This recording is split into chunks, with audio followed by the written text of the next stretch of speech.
Which book am I following? The simple part is that no book. The difficult part is all the books. I sincerely believe that what Mother has written, Sri Aurobindo should be studied by subjects. And in my own study of Mother and Sri Aurobindo, and I'm sure many of us will share it, we all have found this very helpful if we take up a subject, a theme, and see it from various sides that Sri Aurobindo and the Mother have taken it.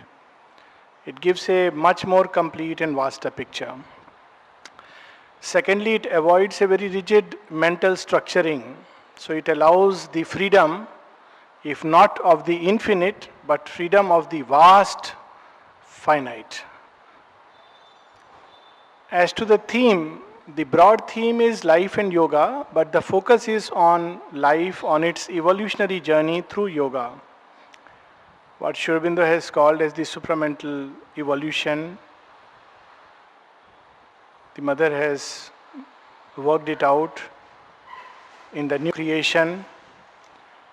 So basically, the whole effort is to touch it from two angles. One is what is the broad outline of the process, and the second is in which way practically we can facilitate this new emergence. The broad outline is that the Mother has put it very beautifully in one of her very early talks, the civilization that is ending so dramatically. So interesting that we see almost every day collapse of some kind or the other.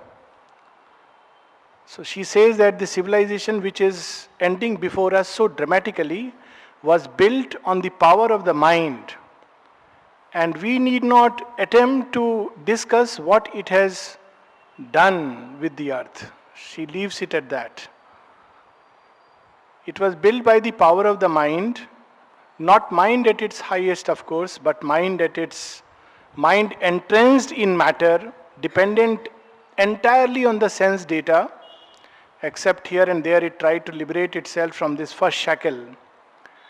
Largely subservient to the desired self in us and running in circles and circles around the little ego. This was the civilization, and it's collapsing. It's very good it is collapsing. It had to go.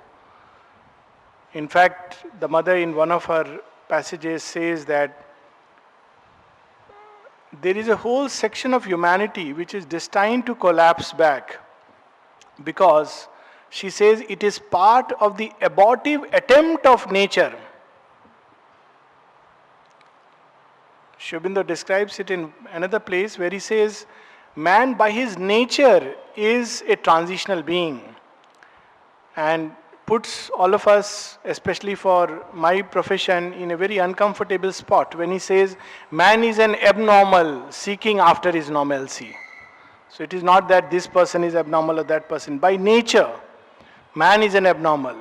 And then he says it so beautifully that in animal species they have found their perfection with regard to the rest of the environment.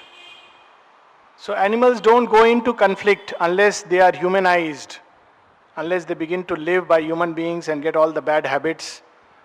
They are in harmony with their own nature. They have no problems.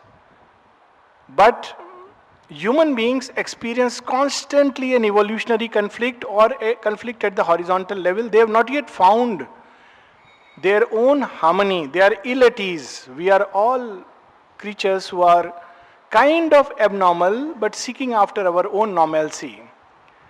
In this seeking after our own normalcy and the state of abnormality in which we perpetually live in, of course he says man thinks he's normal in that abnormal frame. Sri Aurobindo puts it again beautifully, the disorderly order that we think our life is. We believe we are living in a state of order. But actually if we just look at our inner life, it's so much in disorder. Everything is in disorder. Our thoughts jostle against each other to occupy the same space. Contradictory impulses, contradictory wills, contradictory interest dwell within this house. and create a mess inside, even though outside there is a facade of normalcy and stability. But this instability at the other level is also a great benefit, because that gives man the evolutionary urge. Because man is never happy. There is a very beautiful poem of Aurobindo where he says, every poem is beautiful, but one of them where he says, there is a need within the soul of man, the splendors of the surface never sate. For life and mind and their glory and debate are the slow prelude of a vaster theme, a preface to the epic supreme. So what we have really till now accomplished is writing the preface of man's life. Or perhaps not even the preface. We are still infant. In Savitri, Aurobindo describes man still a child in nature's mighty hands. In the succession of the moment lives. To a changing present is his narrow right. The future flees before him as he walks. His memory stares back at a phantom past. He sees imagined garments, not a face. This is our life, living in a state of perpetual uncertainty, perpetual instability, which allows at one level it creates this species of all these species, the most miserable of creatures. We are constantly at war, at quarrel, within, outside, everything, with no certain ground. Aurobindo in Savitri has such a subtle and beautiful sense of humor where he says his life is a blind man's buff and seek. Freedom he asks and from freedom he runs. All of us want freedom, but we run from too much freedom. If we are told you are free, live alone. No, we don't want. We want somebody to bind us, or we can bind to someone. So this is the kind of half animal. His mass is buried in the animal mire. And yet we aspire to a Godhead yet unborn within us. This is the kind of constant struggle inside the human life. And this struggle is like the churning of the soil. So that a divine seed which is there buried in the depths of matter can sprout in man. This is the only good thing about man, and something very beautiful.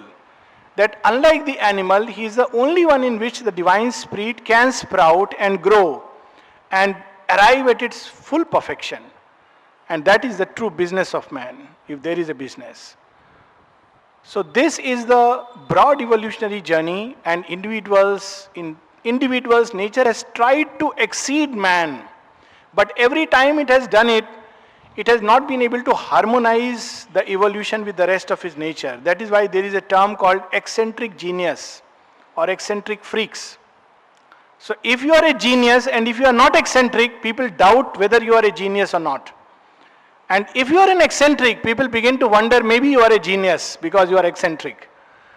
Because that's how it goes. It's unfortunate because every time nature tries to overleap in one sphere, it is not able to harmonize with the rest. The phenomena of genius, of the saint, seer. These are ways by which nature has tried to exceed in human beings his limited kind. But because of that, there has always been a conflict within himself and with the rest of humanity. And that is why this evolution has its own hazard. The mother has said, when I told you it was an adventure, you thought no, it is a real adventure. All things are foreseen in the sense they are already predestined, pre-existent. The mother corrected the word, said not predetermined, pre-existent. The supramental evolution is pre-existent, it's bound to be.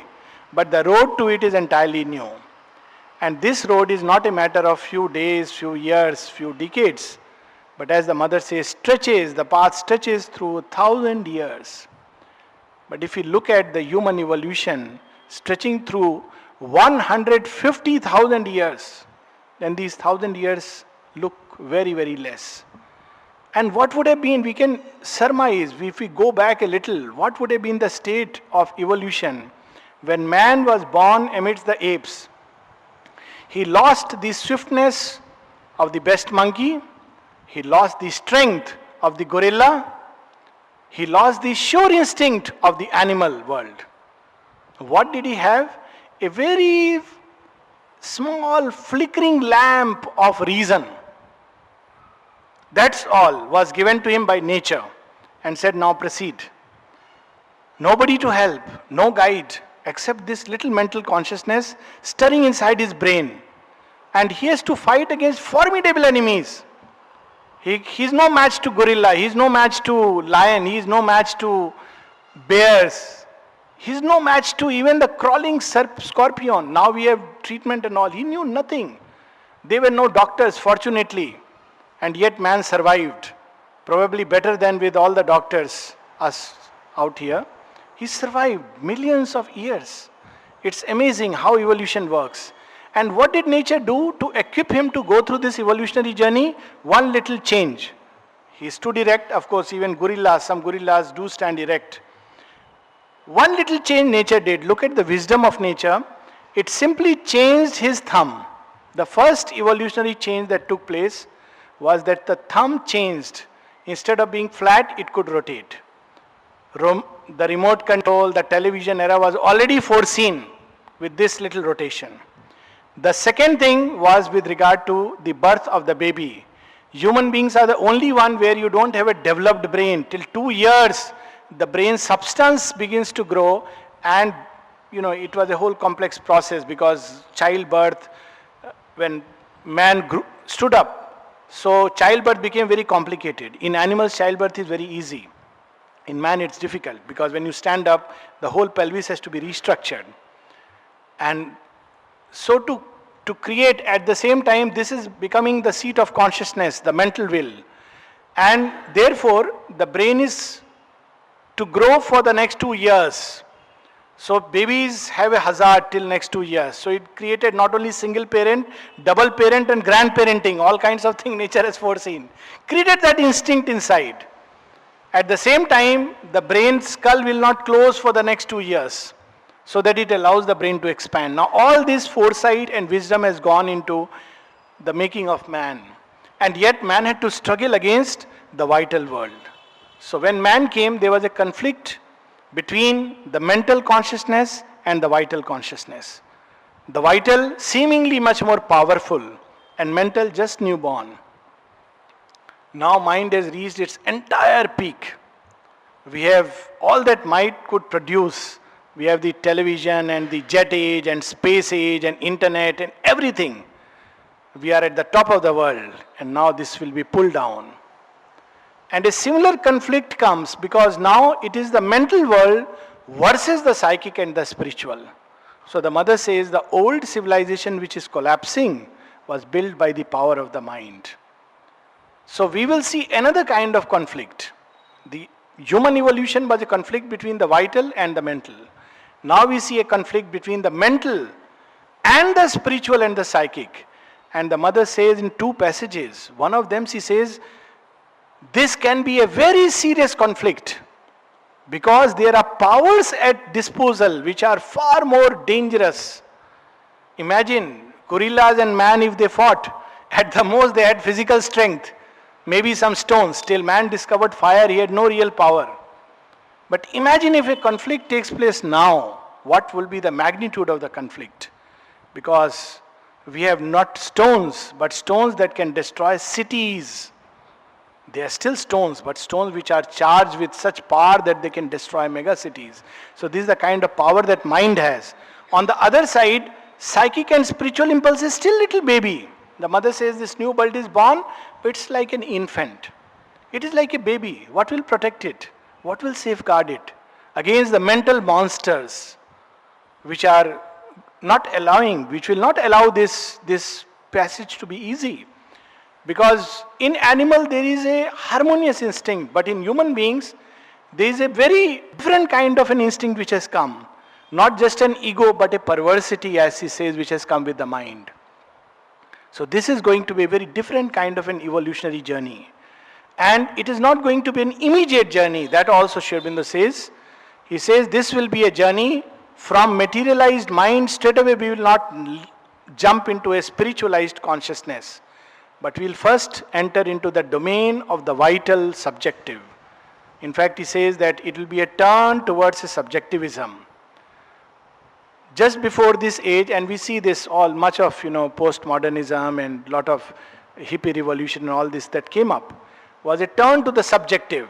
I don't accept the structured life of reason. So I am my own law. So this is the first turn. I decide what I want to do. Don't give me reason. Today's children don't want even reason. You try to tell them, say, I know what is better. You don't interfere. You are the old mental world, you are gone. I am the new world. New world or not, but this is the first turn. It is a subjective turn. And this is a very, very dangerous passage. One can't help it. And in the first step, it will not enter into the spiritual subjective, but in the vital subjective. It will explore all the vital powers which we see today happening, much that is passing off as new age phenomena, including Reiki and pranic healing and all the powers of the vital. We are basically tapping the vital energies, and humanity is beginning to trust in powers which are yet non-material, which cannot be gauged by pure material science, which cannot be understood only by the rational mind. Human beings have begun to believe that there is a possibility of such knowledge, of such powers which are beyond the ken of the material mind. This is the first step. And Aurobindo recounts this through a story of the Upanishad, that what are these stages from materialized mind to the supramental consciousness. So he recounts the famous Upanishadic story where Varuna, the great rishi, and his son Bhragu, they have a samvad, dialogue. So Varuna is a very good father, and it's a lesson for all of us to learn. He tells his son Bhrigu, he doesn't say this is real, this is truth, this is God, this, he doesn't say any of these things. He says, my son, you go, sit down and tell me what is reality. So Bhrigu sits down, thinks and thinks. Of course he was a good child, he at least sat and contemplated. He said, Dad, I have realized matter is the sole reality, Annam Brahmam. He says, good. He doesn't say straight away, you are a fool. He says, good. But try to find out something more is there other than matter. Again he goes, meditates for many years, meditates, thinks, now in modern context thinks, goes to the internet, finds the references, picks up the books, subsequently comes up and says, I have discovered there is a life force animating this material world. Life is Brahman. Pranam Brahmam. That is Brahman. So father says, good. We have passed now the primary school, but think a little deeper. So he goes back, thinks, comes back, Dad, I have understood. The force of life is governed by the power of the mind. It is thought that commands life. Wherever thought sends its message and signal, life force is compelled to go there. It is mind that has created this world. Manome, this world is nothing but mind materializing itself, objectivizing itself. So he says, very good, now you are on the high school. Think again, contemplate, find out what is deeper. So he comes back and says, I have realized there is something greater than mind. Vijnaname, something from which mind itself is born, a causal truth, a single idea, the real idea. So father says, very good, fantastic. Go back, my child, take one more step. So he goes back and comes and declares, yes, now I know, Anandam Brahmam. It is delight that has created this entire existence. It is nothing else. This existence is nothing but the manifold expression of a single delight. There is a delight even in fall and failure. There is a delight in rise and triumph. There is a delight in the struggle. There is a delight in death, a delight in life. And it's so very true. Aurobindo in one of his poems described the various levels of this delight. There is a delight even in the very material cells. There is a delight which vibrates. So, but he realized it after all these stages. So we are not going to realize it straight away. We have to go through these phases. The vital subjective, when humanity will believe that I am my own law. It's a phase. Then it will go still further and discover powers of the mind. Maybe we'll have new technology where mind will drive matter. This also mother says. Aurobindo has also spoken about it. She says, imagine an age when thought will control matter. So we can imagine that sitting in my room, I can suddenly switch on the television or, computer in another room. and almost it would pick up the thought waves and start manifesting. In fact, the experiments are underway, and the Pushpak Viman may not be a myth at all, because it's nothing but a Viman which runs by the power of the mind. In fact, in the ancient technology itself, there was this kind of technology which was driven by mantra and tantra, which was driven by energies and forces which were non-material. So we may well enter an age when the powers of mind would directly drive matter, and much greater powers would be at the human disposal. Evolutionary hazard. But Sri Aurobindo says even there it may be an abortive attempt. It's possible that man may feel, oh, I have everything. So one has to go still further till he discovers the self, the Atman, the one soul. Till then he will not be able to rest at peace. So we have a long, long passage through which we have to pass. And each passage will bring its own hazards.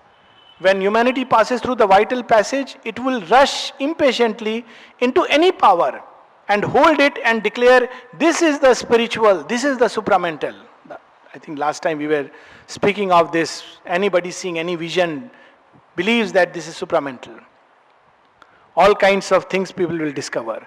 When it enters into the era of mind, it may begin to believe, even now we believe sometimes, that because we can discuss about spiritual things, we are already spiritual. Nothing can be further from the truth, nothing more deceiving than to believe that just because one can use the word supramental, spiritual, psychic, all these terms are available now, and if one can give beautiful lectures, it's still more dangerous that one has realized all these things. And this can be one trap. So we will have suddenly a lot of seminars and conferences on the supramental evolution, on the supramental working, on the cellular transformation.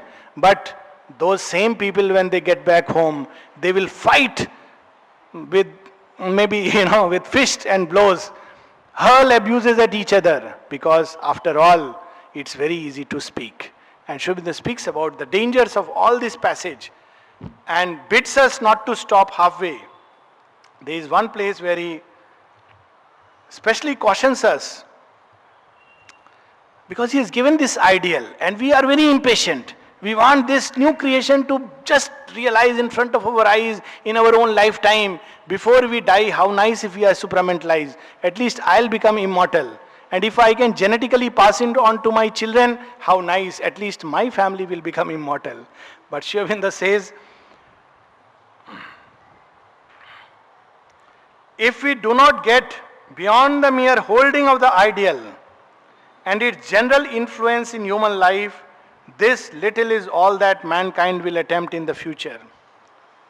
More is needed, for the way that humanity deals with an ideal is to be satisfied with it as an aspiration, which is for the most part left only as an aspiration, accepted only as a partial influence. This from the human cycle, the advent and progress of the spiritual age, for those who would wish to go back to the full reference.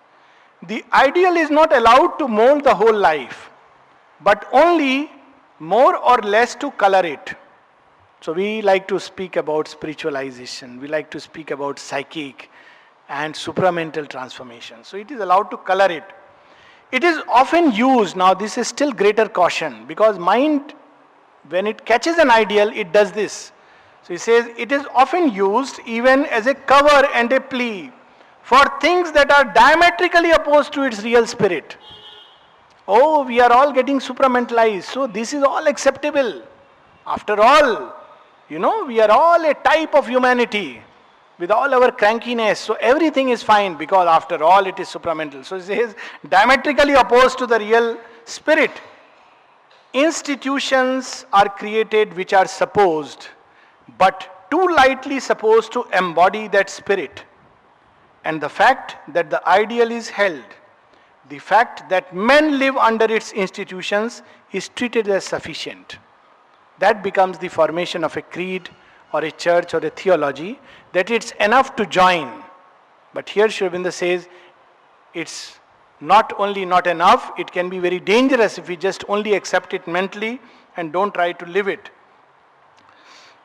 The existence of its institutions is sufficient to abrogate the need of insisting on the spirit that made the institution. So human beings believe that, and what's happened we can see. We have Vivekananda schools, and Vivekananda schools, there is nothing of Vivekananda except a little picture. Many of them have done away even with the picture. So you have all kinds of things under the name of Vivekananda school. It's enough that there is Vivekananda. Even incidentally, there is a school in Delhi, and very close to our Mirambika and Sri Aurobindo ashram, which is named after Sri Aurobindo. Of course, there is no Sri in it.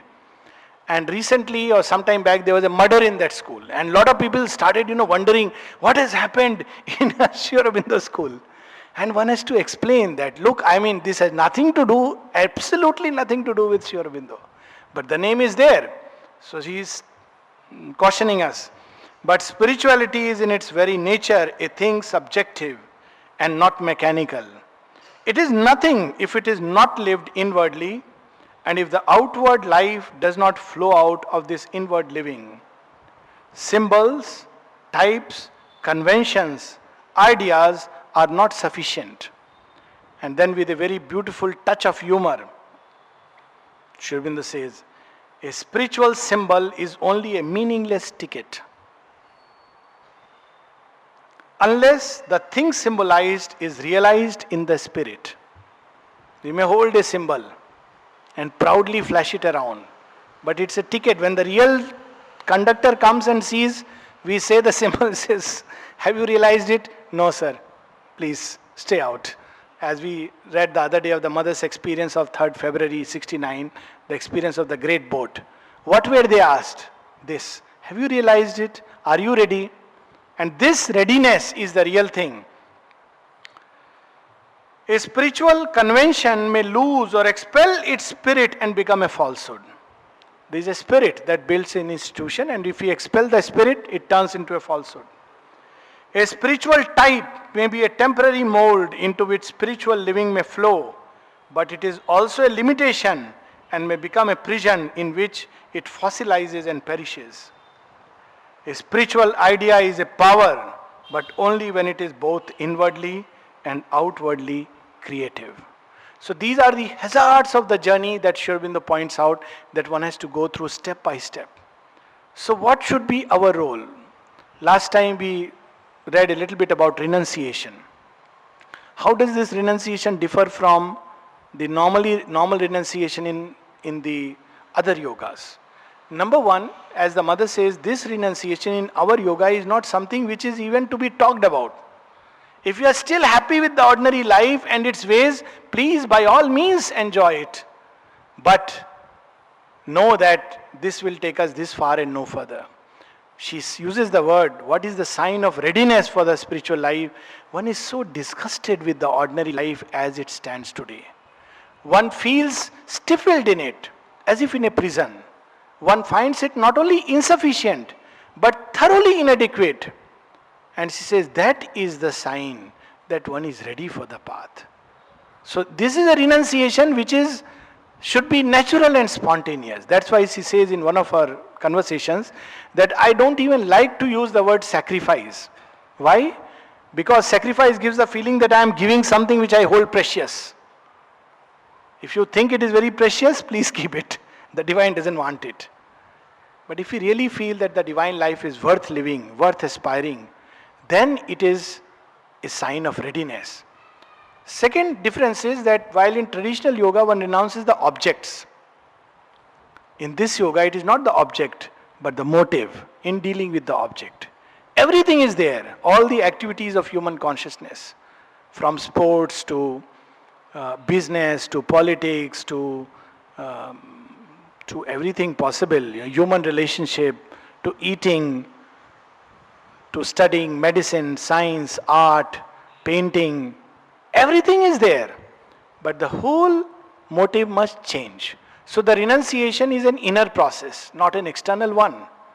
We read how when children asked for a prayer for the playground, and they gave this prayer that, cells are awakening to the supreme consciousness. Mother says, it is so beautiful. At least they are beginning to feel the necessity of this change. Otherwise, they just thought they are going to do some exercises to keep their bodies fit. At least there is an awakening of aspiration that these cells must undergo a change by coming entirely under the highest consciousness. So the motive changes. It's not the renunciation of the object but of the inner motive. And of course, here, most importantly, the renunciation is not an end in itself. The old life has to be renounced, but only so that a new creation can take place. It's not that one has renounced, one is happy, and now one has only to keep hold on to the spiritual ego, that I am a great renunciate. The mother says, how beautifully she could catch our least vibrations. You see, look, look. She says, look, look. The moment he gives something, he is immediately puffed up inside. Look, I have given this.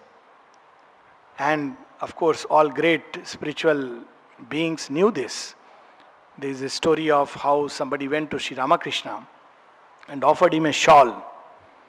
So Sri Ramakrishna put it along on his body. The next minute he took it and threw it on the mud. And then he started dancing on it. So this man for some time, kept quiet. And then he asked, sir, it's a little expensive shawl, So Paraman says, look, look, look. He says he has given, but he has not given. He is still holding it. It is an expensive thing. He has bought it. He has given to me. How does it matter to him what I do with it? He is still holding it. So it's the pride of renunciation. So none of these motives are sufficient. It's an entire transfer. Sri Aurobindo uses the word transfer of the motive. Spiritualization of motive. Normally, when we do take up to the spiritual life so far, the old world spirituality, Sri Aurobindo says only a part of our will in life is turned upward for the spiritual motive. The rest is allowed to continue as it is, at most with a sattvic coloring. So when I sit for meditation, I belong to God. That too, well, in theory and not in practice. In meditation, one even more is haunted by all the devils one has tied inside. But okay, when I stand in front of the ashram or in front of the deity, though people hold on to their egos even there, asking for something for their ego self. But well, the best case scenario, that during those moments, it's only God. But the moment one comes out, then life has to be lived by all the human intelligence satisfying the ego. So Sri Aurobindo says, till that is there, we are not ready for this great change. This transference, he says, is the crucial key. So, again,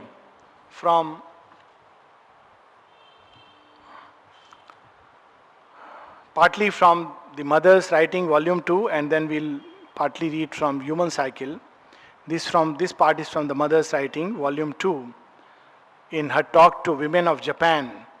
Thus, man's road to supermanhood. This is actually very interesting. This is a passage from the Human Cycle, but is there in Collected Works of the Mother, Volume 2, under the Mother's, or how it has come, but it is there. Even in the Vak edition, I have seen it is there under the Mother's words. But the same passage is, identical passage is there in the Human Cycle. So we can read it either ways. Well, they are one and the same.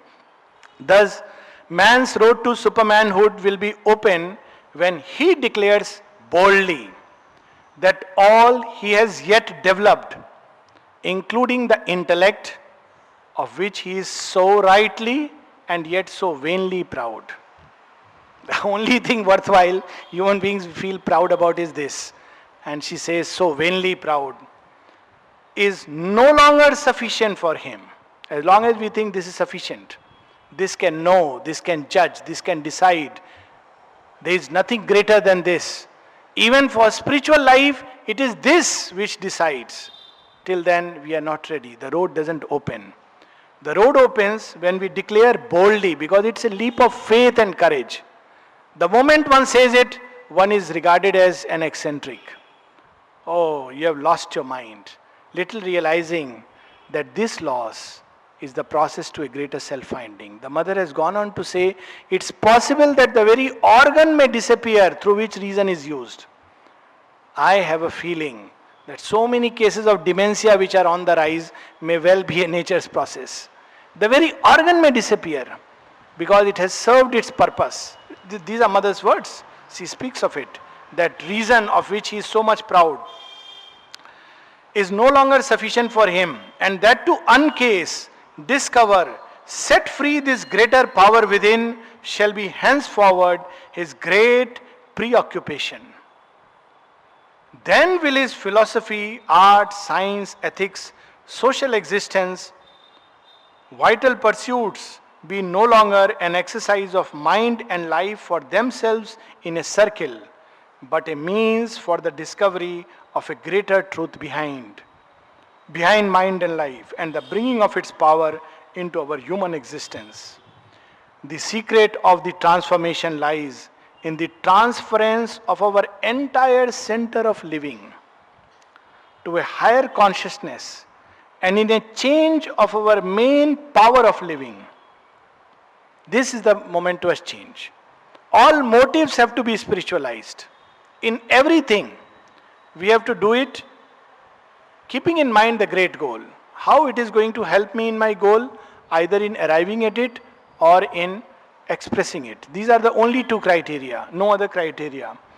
This will be a leap or an ascent, even more momentous than that which nature must have at one time made from the vital mind of the animal to the thinking mind, still imperfect in our human intelligence.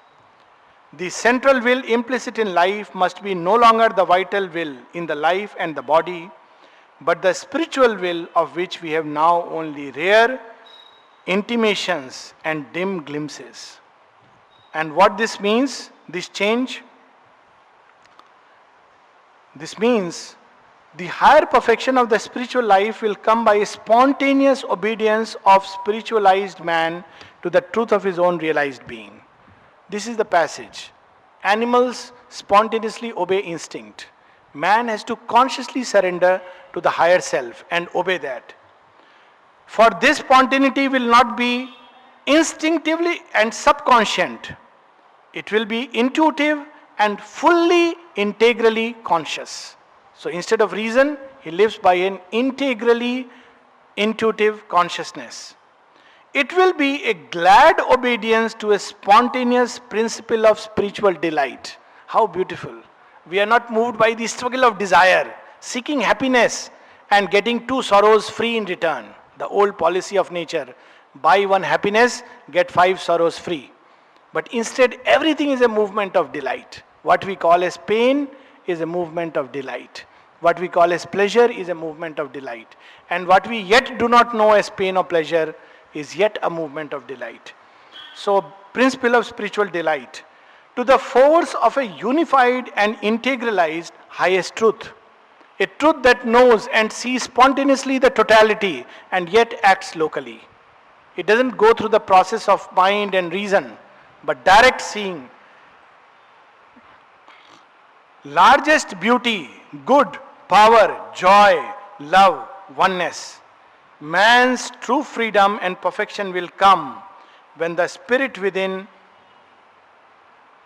bursts through the forms of mind and life and, winging above to its own Gnostic fiery height of ether, turns upon them from that light and flame to seize them and transform into its own image.